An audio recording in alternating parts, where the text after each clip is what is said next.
this formula called a dot product. This formula called a dot product.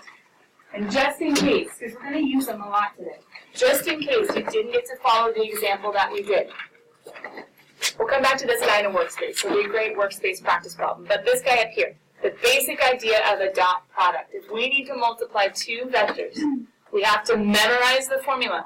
Where's your highlighter? Are you highlighting important stuff? This is the most important formula probably of the whole section. But if you have not yet already a colored pen or a highlighter, this guy is the only way to multiply two vectors. It's not FOILing, it's not distributing, it's following the formula that says multiply the firsts, u1 times v1, which I did. Multiply the last, u2 times v2, and add the two together. It's not FOILing, it's not distributing, it's following the formula. Okay? Dot product. Now, there were some really weird properties that you guys wrote down yesterday and probably like, what on earth is all this stuff? The dot product, since it's kind of weird, also has some weird formulas that go along with it down here at the bottom. The first one's kind of nice. We're used to multiplication. 2 times 3 is 3 times 2. Cool, that still works? Yeah. The reason being I can switch these two and switch those two. It's the same thing. But there are a couple of these that are weird. One of them is this one right here. This is kind of a weird one, number 4. A dot product of a vector by itself is its magnitude squared. That's kind of weird. And to be honest, number 5, it shouldn't be weird, and yet it is. Number 5 is one of those like basic math things that's always been true, and yet it's super hard for kids to grasp. Can you guys tell why it's super weird for almost everyone with an algebra background to say that C times U dot V is only C times U dot V, or only C times V with U dotted? Yeah, you see parentheses, and everyone wants to distribute, and I get that. That means you've been trained really, really, really well, and yet really, really, really badly, because you only distribute when you see inside parentheses addition or subtraction. It's the only time you distribute. So if you see multiplication, which is what a dot product is, this is only allowed to come in once. So if we were to do 2 times 3 times 4, do the 2 times 3 and then times 4. You only multiply by 4 one time and one time only. So if you're multiplying a multiplication, just take out the parentheses and really just think of the times. It's just weird on dot products because this will have to use its formula, and the C, well, you could just do the formula and then multiply by C, or choose only one of the vectors to multiply by C and then do the dot product. Anyway, it's not even like you're going to see it tons of times this section. It's just, it's one of those things that a lot of kids tend to get messed up, and I don't want you guys to get confused on that. And let me show you just real quick, like a basic, I don't know, could show up even on the SAT kind of thing, as far as a mistake that kids make. What if I was to do something like 3 times x plus 4x? This is kind of where I see it. I see this mistake made tons and tons of times. I know it's a weird example, but how would I go ahead and simplify, cool kids? 3x plus 12xy. The correct way is 12xy, but what do you think a lot of kids like to do? No. There's no plus, there's no minus, there's no need, even though they're parentheses, no need for distributing that. We only distribute it across the addition, and then we're done. And once we go right here, we don't go bringing it in twice, we just put them all together. Take out the parentheses, it really just meant multiplication. All together, no distributing. Okay. It's one of those, I haven't made like a poor little animal dying as a result of it, but it is one I see a lot. It's kind of like killing a seal because the distribution is off. Okay, I told you guys this whole section is about basically 2 things. What is the dot product and how can it be used? But there's a lot of ways it can be used. So we're just going to look at a few of them. And once again, you don't need to master them in the sense of I'm not even going to make you memorize any of these formulas. Okay? I'm not going to make you memorize any of these formulas, but you're just going to have to be able to use them. So what is the dot product? We've seen it. How do we use it? Well, hey, he gets used in this formula. This formula, physics people, is a great formula because it doesn't make you do the parallelogram idea and you can find the angle between. Using the dot product and using cosine of theta equals the dot product over the product of the magnitudes. You can find the angle between without having to deal with all the different geometry, the parallel lines, etc., which is kind of nice. And so we're going to be like, oh, that's a formula? Cool. Oh, it has a dot product? All right, let's see if we can do it. That's it. Let's see if we can do it. So, let's see if we can do it. The question says, find the angle between. We're like, cool, that's that formula. All right, let's go. Cosine of theta. I'll just plug it in. Guys, how do I plug in for the dot product? You see what I'm talking about, right? Right here in my formula. Okay.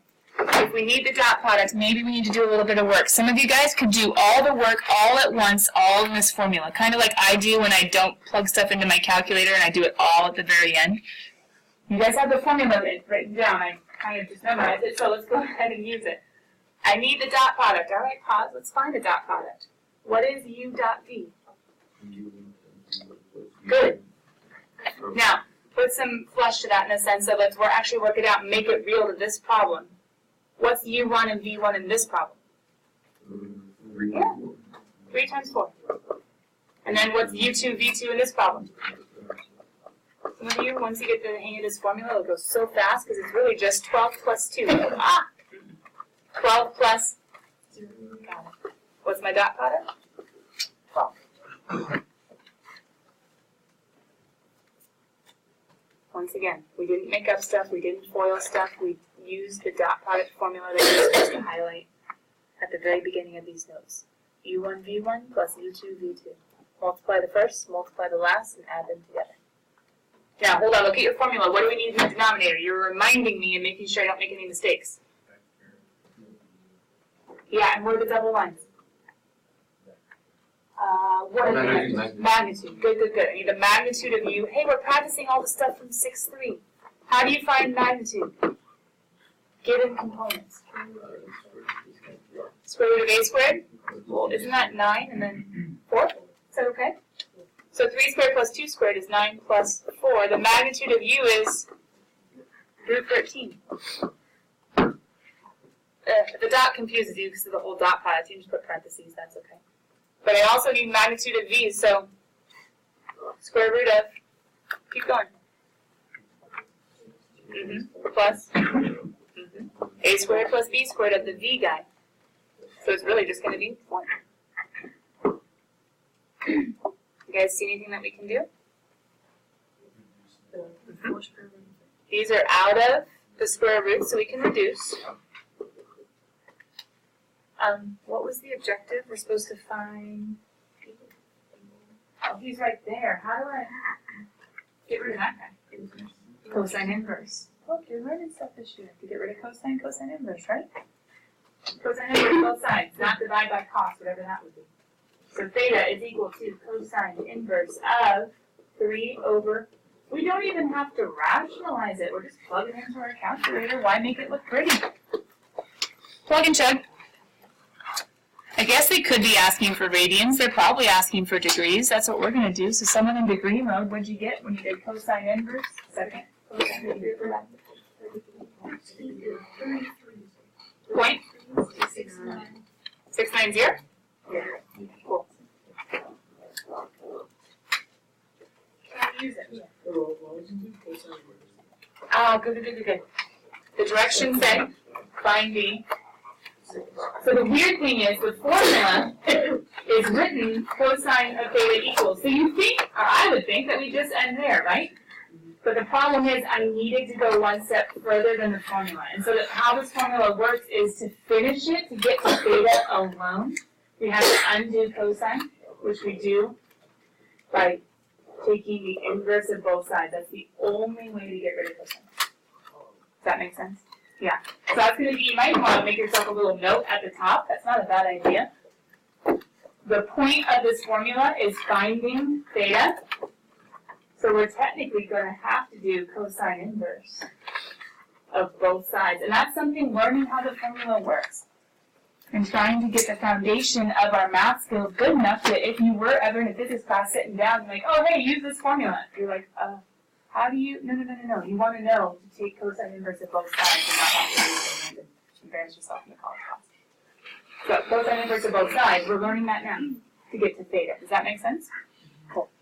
All right. Here's another application of dot product. Remember, what is a dot product and how is it used? Well, here's another way it's used. Here's another way it's used. Without having to do all this crazy geometry and figuring out all the different angles and probably lots of cosines, log sines. If we have two vectors in their component form, we can know whether or not, snazzy words, whether or not they are orthogonal. Oh, it just means perpendicular. Whether or not they hit each other at a 90-degree angle, which can be very helpful in vector diagrams because if they are orthogonal, if they're perpendicular, we could just use right triangle stuff and not even stress about all the other crazy stuff. Now, a lot of you are like, well, I'm not going to do all the geometry. I'm going to do the cool components. Remember we said yesterday you can do it two different ways? Yes. The parallelogram idea that the physics guys are used to with vector diagrams are just like, oh, just get components and put them together and then figure it out. For some of you, maybe this won't be super helpful, or wouldn't be super helpful in how you're approaching some problems. But for others, it might. So long story short, something special to know.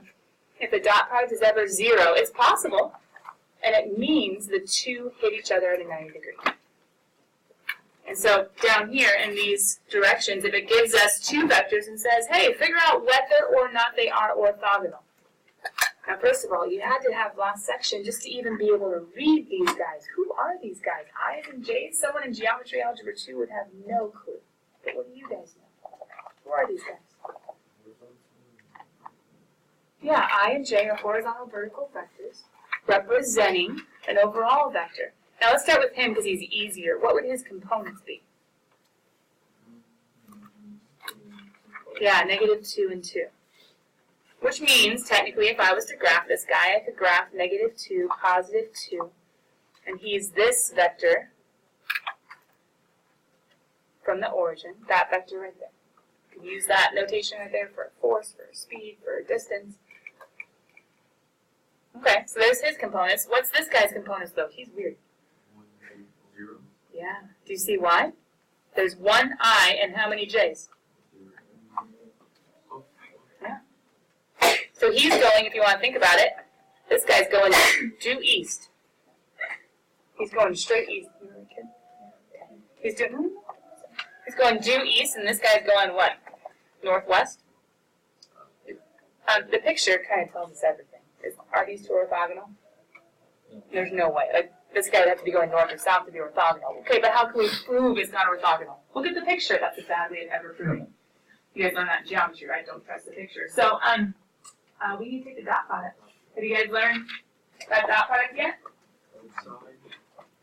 Ooh, that's a use of the dot product. Dot product is before that.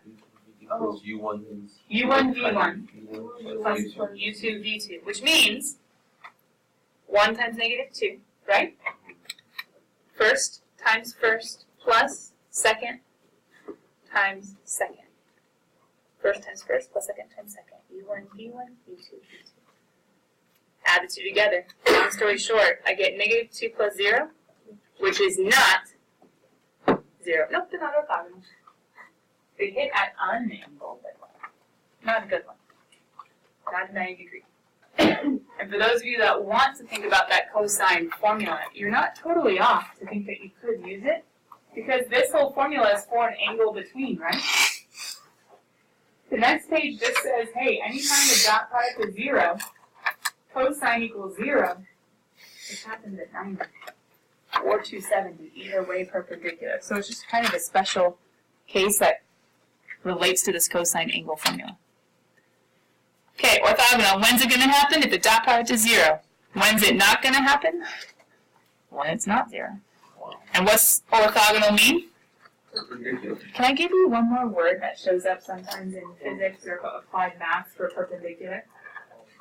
There's actually some jokes about it. Yeah, weird, right? We could use all sorts of fun things about that.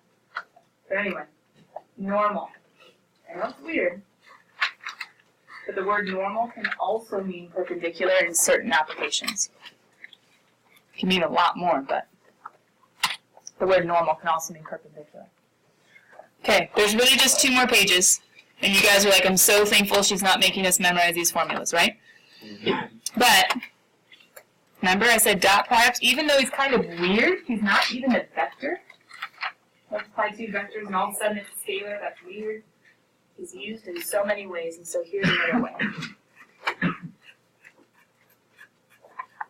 Just give you a little bit of time. Can I actually put both pages up? Just give you guys time to write it down. Is that okay? I'll just tell you how many lines to skip on this guy. But that way I don't try talking while you guys are still writing and you can't be tracking. So let's see.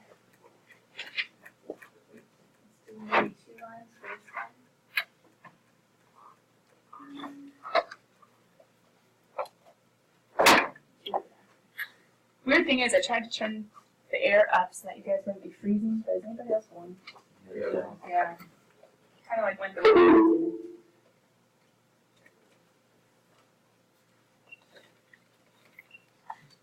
Get some air going.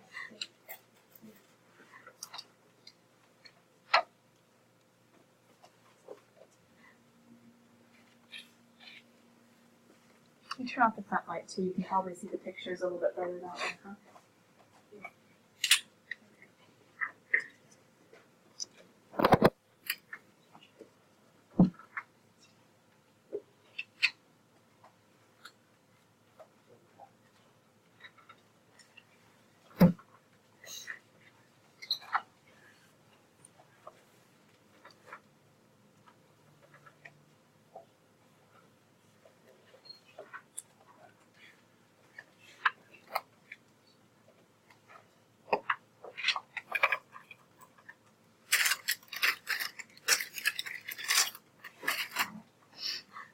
Are there any tea drinkers in here?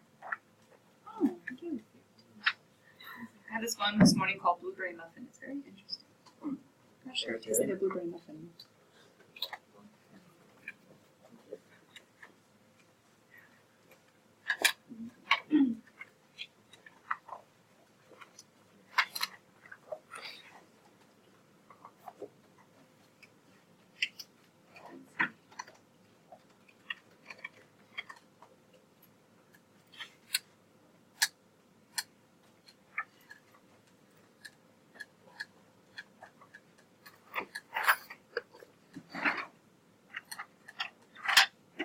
Yeah, AJ, go ahead. What are the lines? Oh, let's ask real quick. Can I zoom in on the second page yet, guys? Are we okay? Should I zoom in? No. Okay, a couple more seconds. What lines are you looking at, Kim? Over here? The boxes. The first page, the top. We have U being the long diagonal one. We have V being the bottom one. And then little W's are labeling the rest. I would probably just wait until we zoom in. But just to give you a quick, we have U being the big diagonal one and V being the bottom one.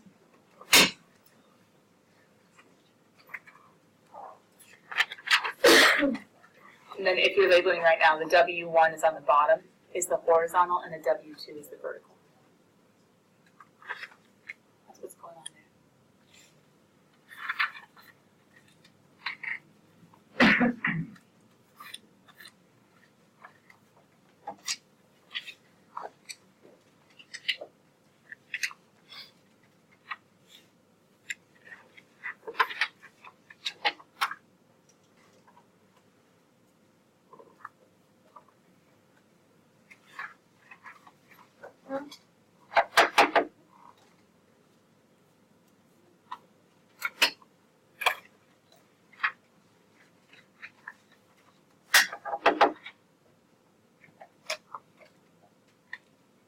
Just a quick note, Carol. I know in the last test, multiple ones of you were absent to start the semester, multiple ones of you were absent because of sickness out for a while. I know some of you guys' life was just really rough during all this section of this test.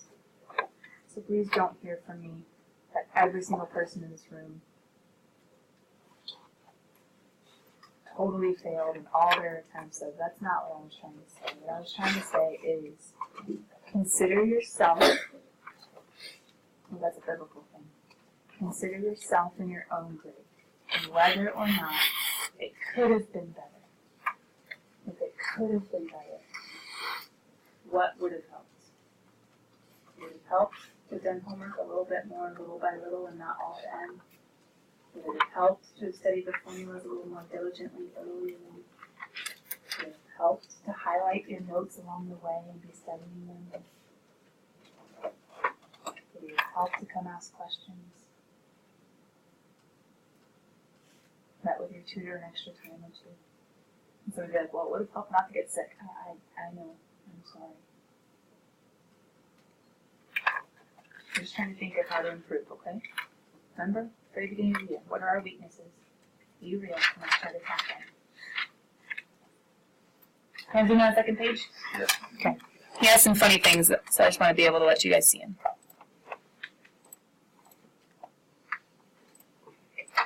There we go.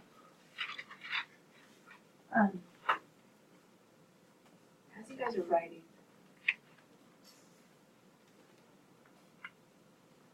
I'll give you a few more seconds. Roughly, the top one probably isn't as important as the second one. So if you were to do into the second one for sure. The top one's more ideal, and that's like a formula you probably saw in physical science, to be honest, I think. Work equals force times distance. Probably along with the lines of, hopefully you saw distance equals rate times time, the dirt formula back in physical science.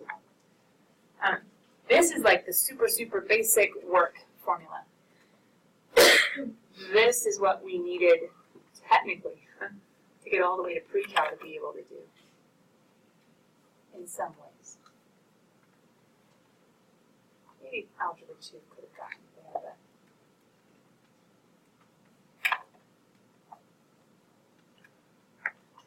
I'll try to explain to you what's going on in the second picture over the first, but I'll give you a second to do that.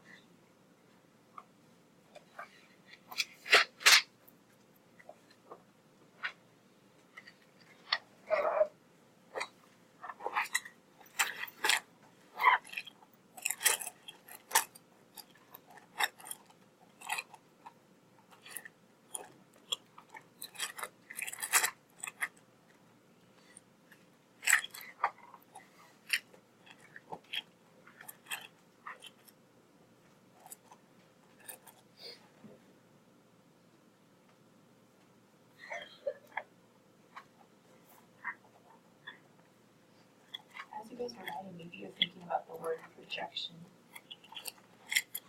To project, a projector, a projection, what about that?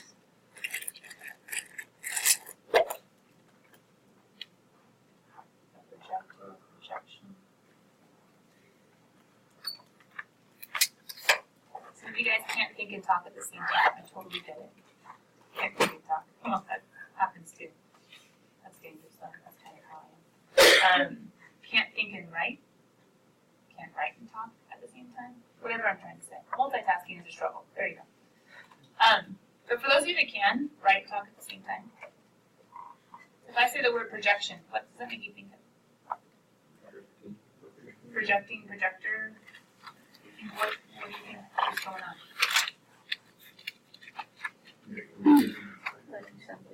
Some people may be increasing. Keep going, other ideas. Seeing an image is bigger. Maybe. That'd be more magnified, right? Outward. Like an output? You're thinking of like a computer, input output, right? An output device, isn't that a projector? Because I have a projector that's now projecting. Now some of you are like, it's making bigger. Well, is it making bigger or is it just making visible? Does that make sense? We can make it smaller or bigger. We can zoom in, we can zoom out. Not nicely. It doesn't really ever fit on my board. But anyway, long story short, I'll be quiet. It sends an image. It shows an image. And yeah, you guys are right. A projector, like if someone has a projector for like their TV movie viewing, they usually like it big on the wall. And I get that. But that's depending on, if you were right next to the projector, how big is that image? The projector doesn't make it big or small. The distance to the surface where you're putting the movie is what makes it big or small. Projector is just sending, in a sense, sending an image somewhere else. But this time we're not projecting a movie. We're not projecting a computer screen. We're not projecting. What we're projecting is a force. Why would we be sending a force somewhere else? Why would we be transferring the force somewhere else? Ready? What if there is a huge box right here? Okay, a huge box right here. We call it a crate. I don't even know what's in it, but whatever it is, it's huge and it's heavy. So I couldn't just stand here, whatever it is, this box, I couldn't just lift it up. I'm not strong enough. And I need to move it over there. Because it's in the middle of my room, which is going to make a mess. People are going to stub their toe. I'm going to fall over it. Let's be real. I need to get it over there and under the table, right? Okay, huge box. Can't lift it. Let's assume no one else is around.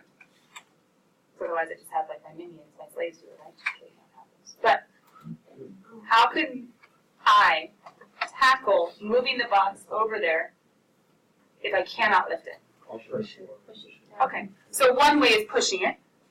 And pushing it, I would probably, I could try kicking it, but is that going to be good for my back? No, or yours. Not just my age. Okay, pushing it. Could I like try to do this sort of thing? Yeah, but how am I going to get the most force to try to push it?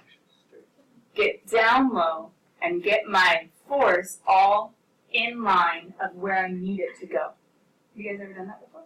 Yes. You're like, oh, it's heavy. And you get down low and you try to push, right? What you're trying to do is get down to where all of your force is in the direction that it needs to move. This old-fashioned work formula, work equals force times distance, technically that only works if the force is perfectly in line of the movement. And some of you guys might have heard the actual fact, it's a struggle, I'm not going to go deep, but no work is done if no movement is actually made. There's no work, no matter how hard you're pushing on the box, if it doesn't move.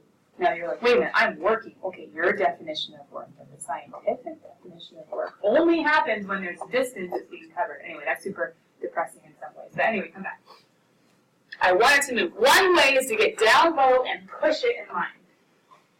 But what if that doesn't work? Or what if the getting down low thing isn't working? Since I'm a little older, my knees don't work. Now what?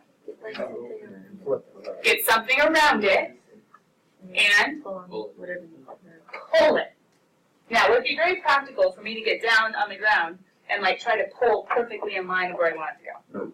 No. Now, maybe you could try to like do this sort of thing on the ground, but that's okay. I'm trying to pull. I'm trying to dig in and pull. Question: where's all my force? That's right. I'm putting in all that force, all that tension on that rope. But what am I trying to accomplish? It to move this way. So I think of what would the projection of the force I'm putting in, how would it really translate, but not in the mathematical sense of just moving it, how would it transfer into that force along that line in order to accomplish that work? That's what a projection is. It says, oh, cool, there's something going on there, we need to get it in here so we can actually use it. So over on this page, it was just like, hey, there's this formula that helps us with projection. You're like, projection, what's that? Well, if I'm having a force here, what's really going on down here? Or if I have a force here, what's really going on down there? That's what this formula does. And so, just like all the other formulas, can we do it? Maybe we won't fully understand it, but can we actually do the math? All right, well, what's the math? How do I find the projection of this guy? Now, this whole model, I'm on a hill all of a sudden, and I'm pulling on a hill. Anyway, let's not try to make it all practical. Let's just see if we can do the math. We have vector u, sorry I didn't label them, and vector v. How do I plug it into the formula? I need the projection of u onto v. So u, I need to figure out how it's going to transfer. Okay, here's how the picture would kind of look. What's going on? How is u, or what is u accomplishing in line of v? So that's kind of the picture. But the point isn't whether or not you draw the picture. That's getting into all the theory and everything. Let's just see if we can play with the formula. The formula says we need a dot product. Have you guys gotten any better at it? How do we do the dot product? Wait, who do we need? Oh, the two vectors, u and v. Okay, so first times first, is that okay? 6 times 2 is? Wow. Cool. Second times second? -12. Negative 12. Oh, yeah, it is 0. So you guys beat me there, huh? Do we really have to finish the rest of that? It's just going to be 0, right? No. Okay. Just so you can see how the formula works. You would go ahead and get your v, who's the guy being projected onto, which for us is this 2, -3. So we would get that guy. His vector form, though, that's why I'm doing components. He would need to go here. And then down here, I would need this guy's magnitude. And the magnitude of v, hopefully we've seen by now, is just Pythagorean theorem. 2 squared is 4, -3 squared is 9. So that'd be root 13 squared. But the ironic thing of this one is we just end up with 0, which means we're going to have the vector 0, 0. So long story short, this is perpendicular. So this is like me with the box wanting to push it that way and pulling straight up. How's that going to go? Not very well. It's not. 0, 0. Jacob, go ahead. So then the only thing over here, all that's new, all that's different, the formula projection can still be used. The idea is if we want to do or to solve for work, we need distance. We need how far something has moved, but we also need the force. But if the force is at an angle, we need the force down there. We need the force down in line with what we're actually solving. Now, kiddos, here's the dealio. Both of these formulas are just as good. Both of these formulas work just as well. Which one looks easier? That one. Right? Me too. If we can get a vector for force, all we have to do is make a vector for the distance, and we can do a dot product, which is kind of cool. So, in this problem, when it says find the work done in moving a particle from P to Q, when the magnitude and direction of the force are given by V, we're going to do a dot product of the vector PQ and the vector V. We've got our work. So then you guys might be like, well, how do we do that? In section 6.3, we would do final minus initial, which is -4, final minus initial, which is 2, and let's go dot product. Anyway, try homework. The work ones might be a little funny at the very, very end, but otherwise, guys, we're done with section 6.1. Do the best you can on the worky ones. We'll probably go over questions tomorrow. Sound good? I'm here during lunch, for at least part of it. I'm here after school and period 7. Bye, guys.